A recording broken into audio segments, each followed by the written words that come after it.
Hello viewers, in this video tutorial we are going to focus on regression analysis. Regression analysis is an analysis of the nature of the relationship between two variables. If you are wondering what I mean makes sense, what I'm trying to say makes sense is that if, for instance, we are willing to determine or know whether or not there is a relationship between two variables, then regression analysis can help us to do that. This analysis uses the concept of graph, which we call scatter diagram or scattergram. The basic idea behind it is that it plots the value of the corresponding variables and then best fit the points. Now, this line of best fit will be used to find the value of the corresponding output value given a random input value. But the line of best fit can predict or can give an accurate or almost approximate value or answer, then we said that there is a relationship between the two variables. And that's just the basic idea behind regression analysis. Now, it might be kind of exhausting or boring graphing the given variables all the time before we can tell whether or not there is a relationship between the two of them. Thus, the method was introduced, and this method is called the least square method. This method basically uses the concept of the equation of a straight line in algebra, and it consists of just two formulas, where we also have some other sub-formulas under it. So, the first formula you need to be familiar with is called the regression line equation. Let me just write it on board. Regression line equation. Regression line equation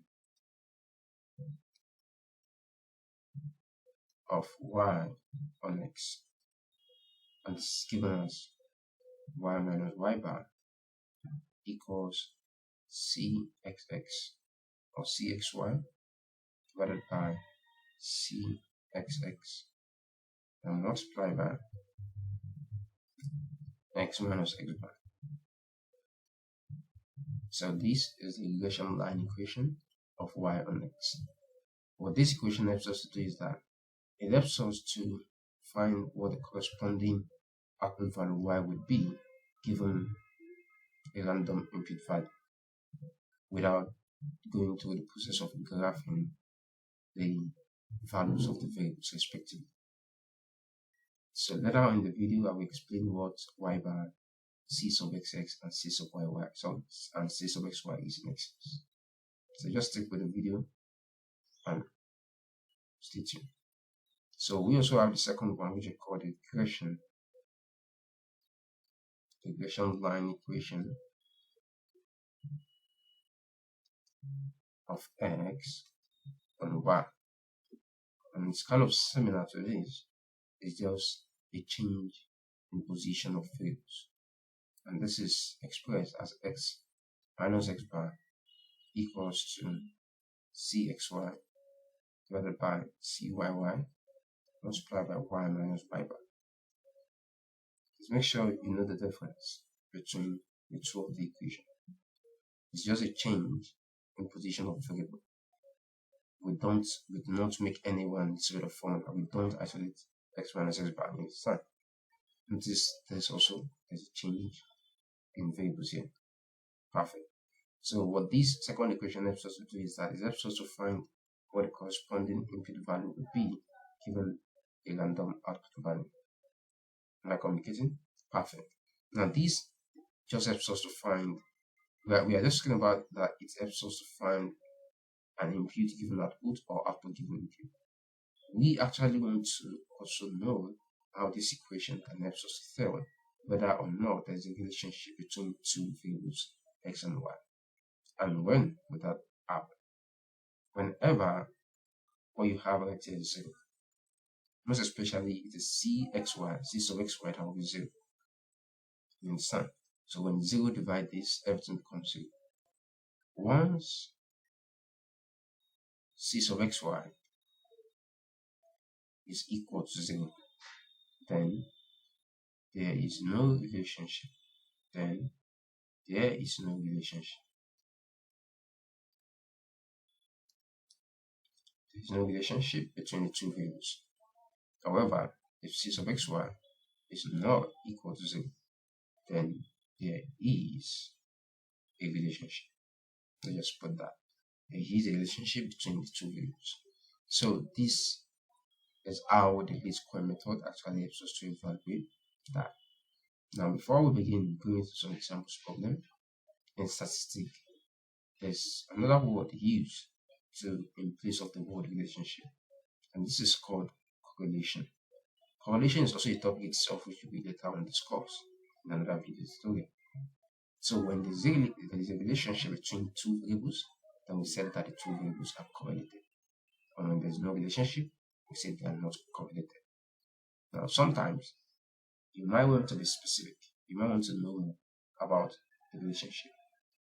The relationship between two variables might sometimes be positively correlated, or some other times it might be negatively correlated.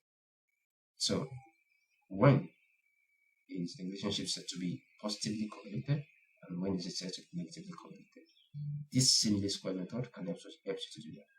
So whenever you realize that your c sub xy is positive, okay, or most especially entirely when you divide it with this, but in most cases it's this that takes that effect.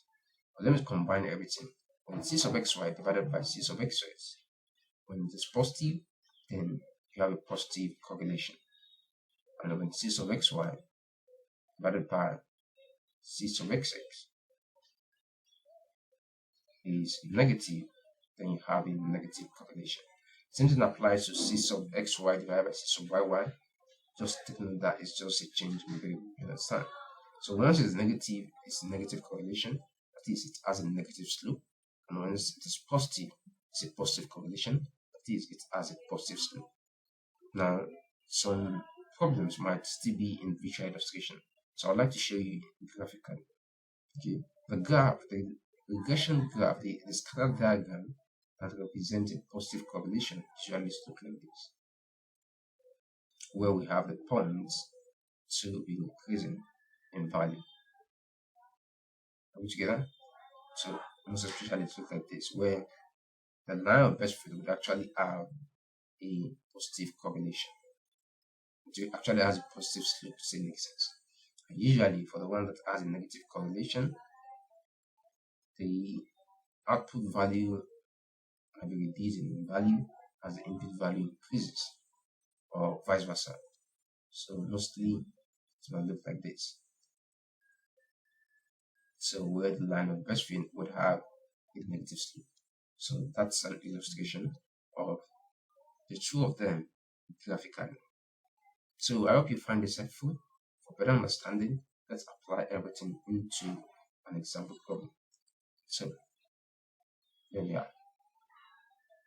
The marks of 10 students in further mathematics X and electronics Y are shown in the table below. So we have the data as follows, right here in the table. So on to part A by your right. The same, using the method of least square, fit a line of regression of Y on X. It is very important for you to know and understand what the question asks you to do. There is a difference between fit a line of regression of Y on X and that of figure 2, fit a line of regression of X and Y. So to fit a line of regression of Y on X, then we need to consider using the formula y minus y bar. Let me use lowercase author. Y minus y bar equals to c xy divided by c xx multiplied by x minus x bar. Now this is where the work begins. Okay, now you need to know what y bar is, what x bar is, what c sub xx is, or c sub xy to say first, and what c sub xx is. Likewise, C sub y bar. The y bar should not really be something likewise x bar, as you know that that's actually a sample, as that is equal to the summation of y divided by n. Same thing applies to x bar, and that will be the summation of x divided by n. But for c sub xy, that's simply equal to the summation of x times y. Okay, so by the time you multiply the two variables together, then you sum them together. Then we subtract this from the product of n and y bar, x bar. X can come first before y bar, depends on how you want. I just said x bar, y bar. Excellent.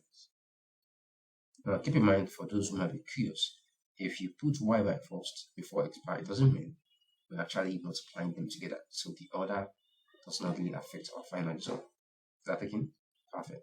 Now for c sub xx, that's equal to the summation of x all squared and minus n x bar squared.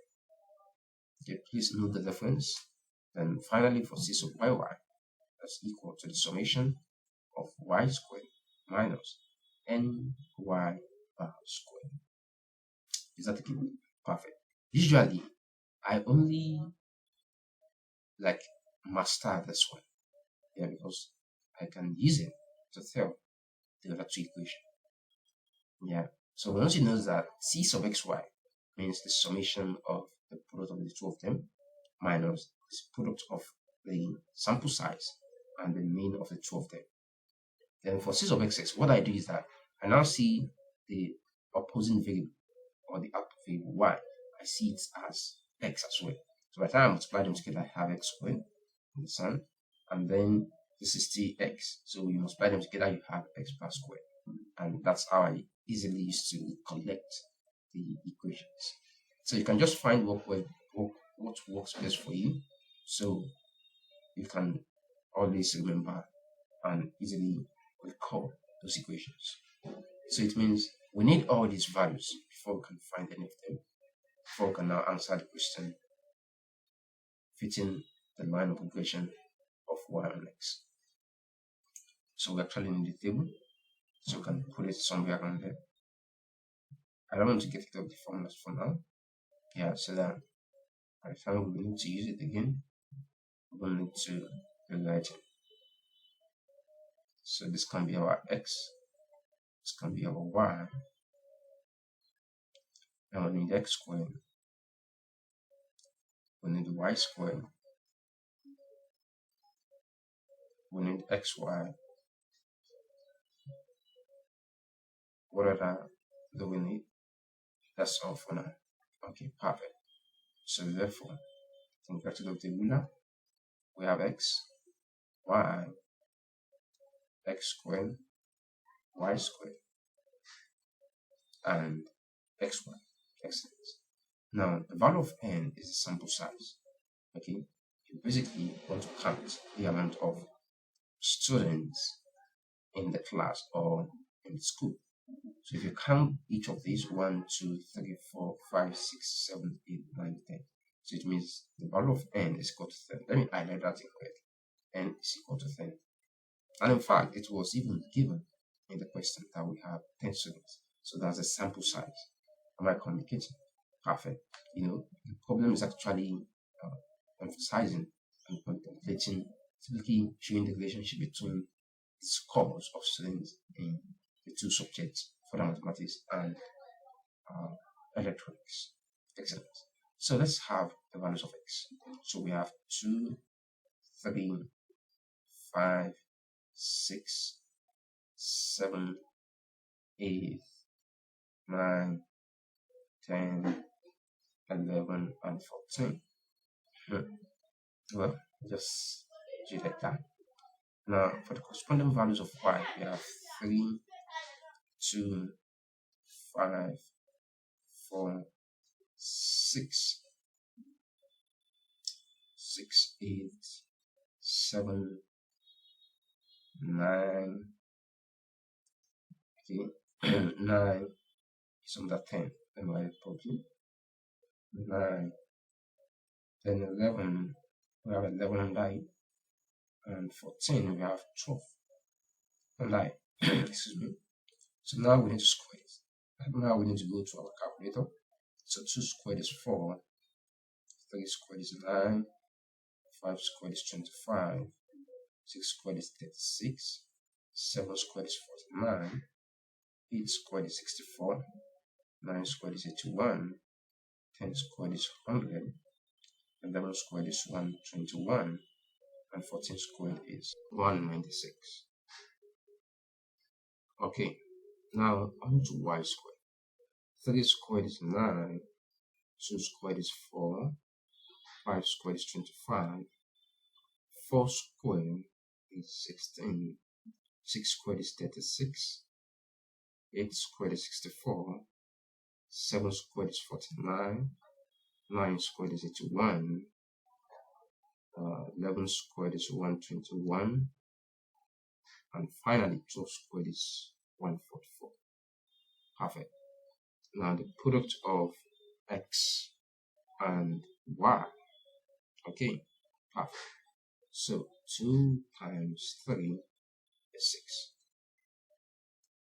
Okay, and then 3 times 2 is also 6. 5 times 5 is 25. This is how we are following. So we are actually multiplying the values of x and y. 6 times 4 is 24. So we have 24. 7 times 6, that will be fast enough. Let me use my calculator. 7 times 6 is 42. So we have 42. Then 8 times 8 is 4. That's like 8 squared. Okay, that makes sense. Then 9 times 7. 9 times 7, 63. So that's 3. 10 times 9 is 90. 11 times 11 is 121. And 14 times 12 is 168. Perfect. So these are the corresponding values of x, y, x squared, y squared, and x, y itself as a product. So basically now we need to sum all these so we can provide the results to each of these corresponding values and then get our regression line equation of y on x. So we have that in yellow. What will now be the summation of x. Summation of x will therefore be equal to 2 plus 3 plus 5 plus 6 plus 7 plus 8 plus 9 plus 10 plus 11 plus 14. Please just be very careful while inserting everything into your calculator. So the summation of x, I got 75. Excellent. Now for the summation of y, that will be equal to what? So we are having 3 plus 2 plus 5 plus 4 plus 6 plus 8 plus 7 plus 9 plus 11 plus 12. So with that, I got 67. So summation of y is simply 67. Excellent. And then on to the summation of x squared. Please just be doing everything gradually. Statistics basically deals with large quantities of values or quantities of things. So you just have to take your time. So the summation of x all squared. So that will be 4 plus 9 plus 25 plus 36 plus 49 plus 64 plus 81 plus 100 plus 121 plus 196. Okay, so I got 685. Perfect. 685. Excellent. Now on to summation of y squared. So for the summation of y squared, we have 9 plus 4 plus 25 plus 24 plus 14. No, sorry, I'm already adding values for xy. Let's start again. 9 plus 4 plus 25 plus 16 plus 36 plus 64 plus 49 plus 81 plus 121 plus 144. So that gives me 549. Okay, so I have 549. Excellent. And then finally is the summation of xy. Perfect. So let's do that again. So we have 6 plus 6 plus 25 plus 24 plus 42 plus 64 plus 63 plus 90 plus 121 plus 168. And for that, I got 609. 609. Excellent. So these are the corresponding values for the summation of the variables. Now, the next thing we need to consider doing is to compute the following. Now, for y bar, that will simply be equal to, I can have it in yellow anyway, the summation of y, which is 67. So we have 67 divided by n is 10. Excellent. When we do this, we should have 6.7. That's the sample mean for the y values. And for the summation of x, for x bar, we've got 75. Okay, so that's going to be 75 divided by 10. That will be 7.5. Perfect. Up next is c subscript xy. Okay, c sub xy.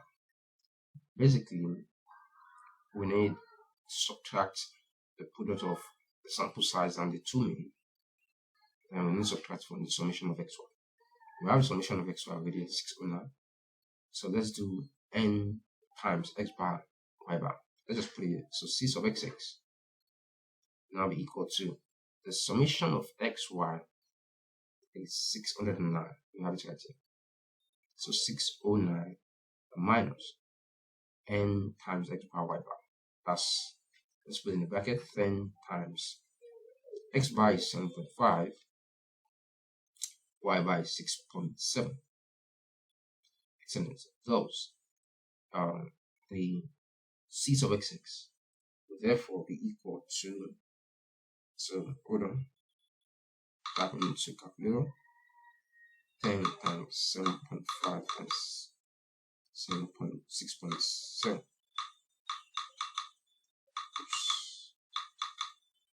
So we got 502.5. So if we subtract 502.5, if you subtract it from 609, okay, 609 minus 502.5, I got 106.5. 106.5. So that's the value for c sub xy. Am I communicating? Perfect. Now on to c sub xx. So we need to take the summation of x squared minus x bar squared. Excellent. So, oops, I wrote xx here. It's supposed to be xy. Okay. So c sub xx now, c sub xx now will now be summation of x squared. That's 685. 685. Then minus n x bar squared. Put in the bracket, n is 10 times x bar is 7.5. And for the we are squaring it, 7.5 all squared in the bracket. So first and first, I think this can go now. Anyway, we don't need them anymore. We don't need them. We only need the values. That's one. Yeah.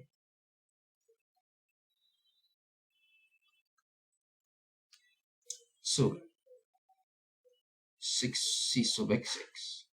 How we have corrected this c sub xy? Yeah. We have 685 minus 7.5 squared.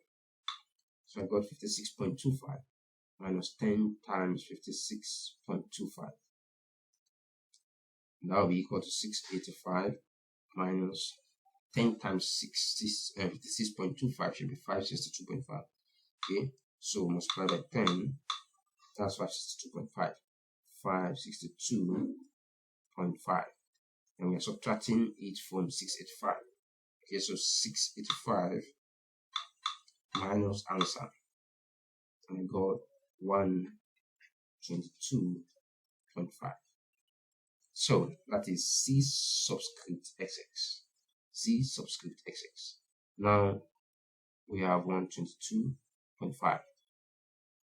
On to C subscript YY. I think this can now go like this way.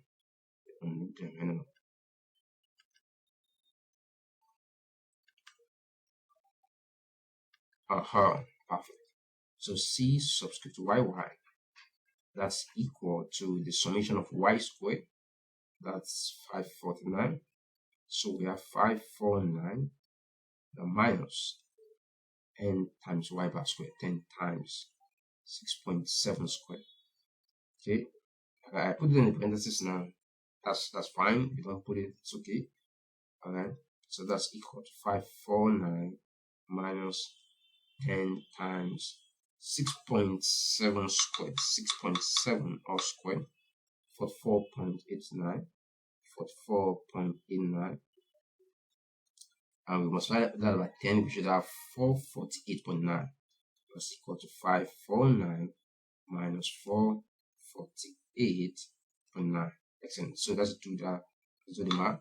So 549 minus 448.9.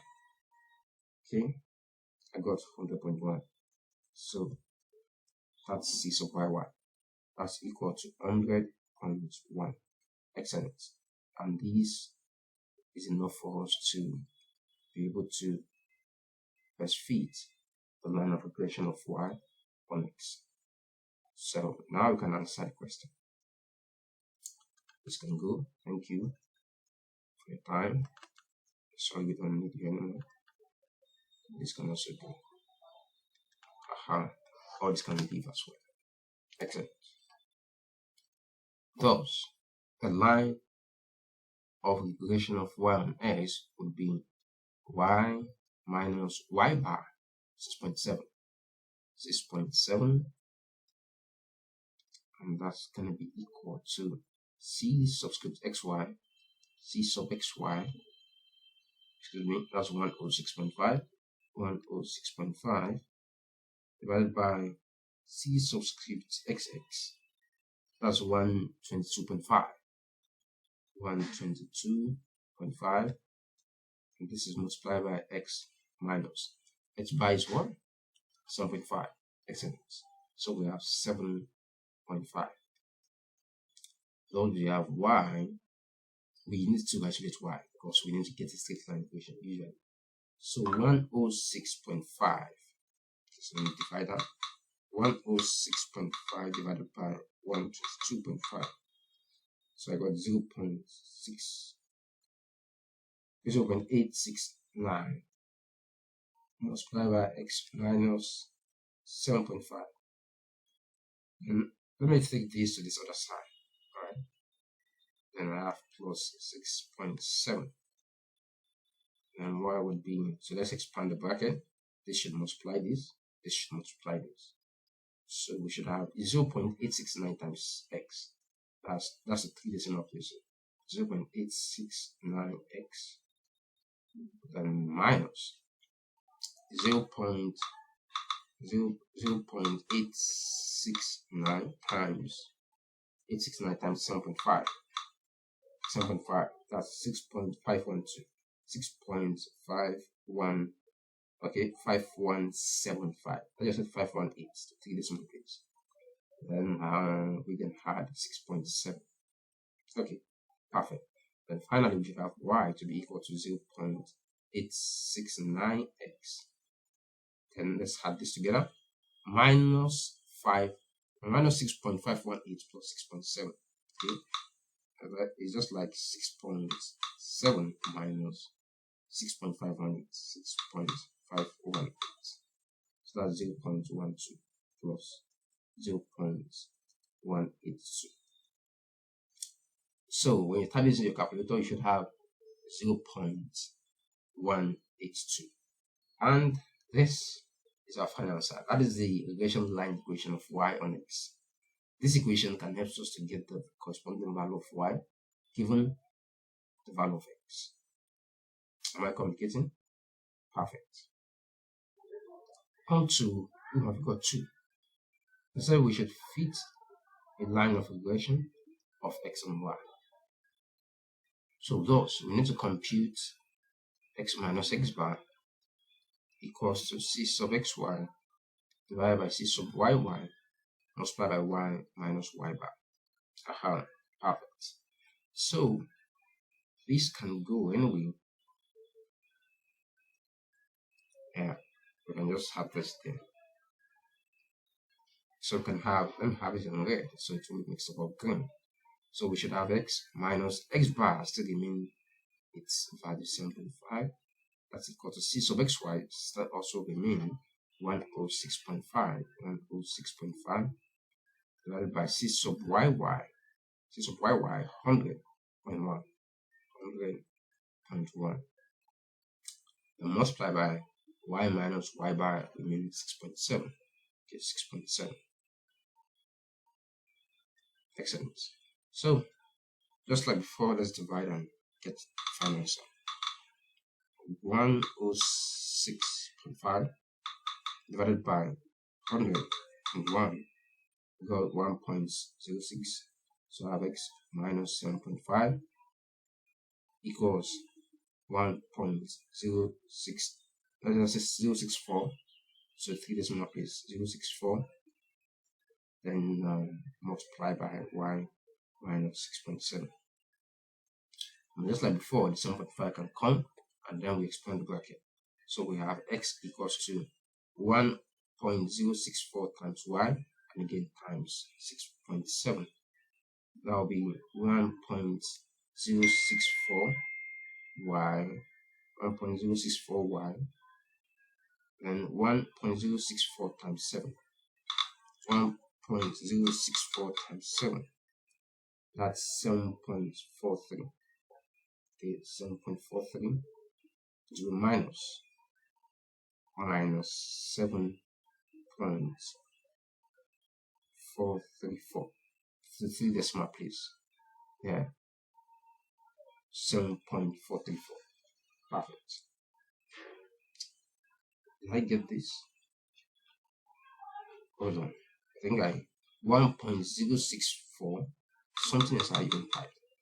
1.064 times 6.7, 7.128. So now we're to type 1.062. So that's 7.128. Okay, 7.1288.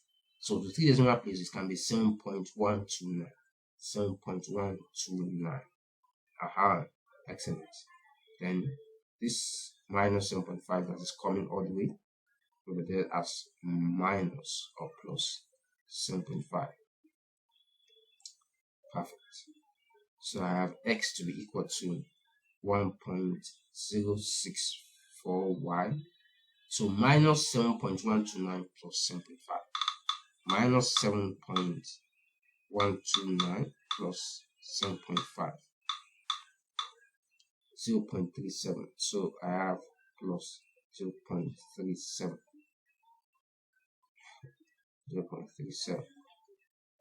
1. And that will be the line of best fit equation or line of regression of x and y. Is that taken?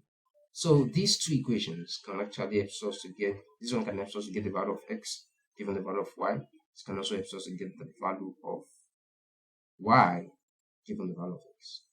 Are we together? Perfect. Now on to part B. Yeah, I think this can leave it.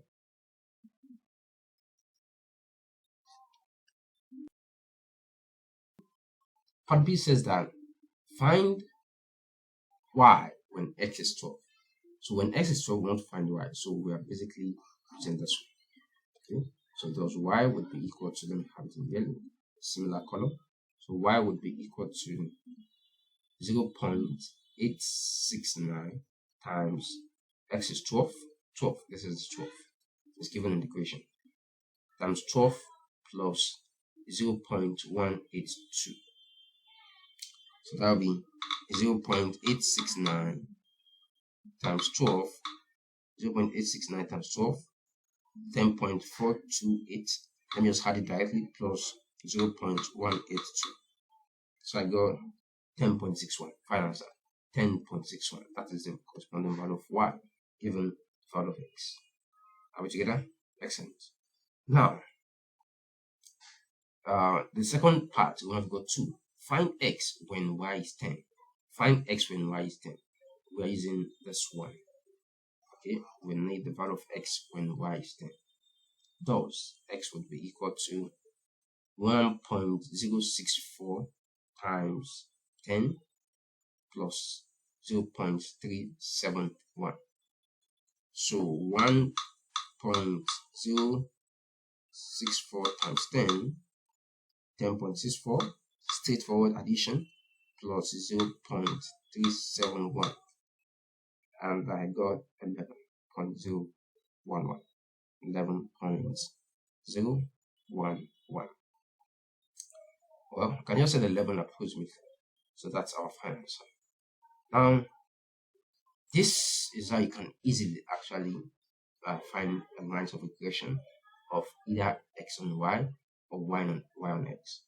But so far you have the line regression of either x or y on y or y on x. You can isolate x using this one to get the other one, to get the other equation, or you isolate y here to get the other one. They should be able to give you the same result, if not actually the same thing, but it should be very, very close, almost the same in some. And better stay, just use the number procedure and get the right answers to whatever will be in the marking scheme of your lecturer. I hope you find this helpful, understandable, and I want to be giving one with the other. You learned from this video tutorial. So for review, c sub xy, once it is 0, then there's no correlation between the two variables, and once it is a value, just as the way we have it in this example problem, then there's a correlation between the two variables, and that is why we are able to get a certain value of x when we put a random value of y. Likewise, we are able to get a certain value for y when we put a random value of x. Otherwise, we don't have been able to get any of this, if at all there is no correlation between the two variables. Thank you once again. Bye for now.